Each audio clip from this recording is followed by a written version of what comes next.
शराब के बारे में उन्होंने एक मुद्दा उठाया कि शराब की दुकान, उसमें शराब की बात क्यों आ गई? पैसा, धन और दौलत इसमें बह गया है। इस शराब के कारण वो बदनाम हो गया है।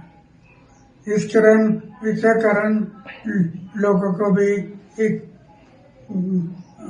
मौका मिला कि ये चारित्र के बारे में बोलता है और दूसरे बारे में शराब की बात बता। मैं पहले से बताया है, आचार को शुद्ध रखो, विचार को शुद्ध रखो, वो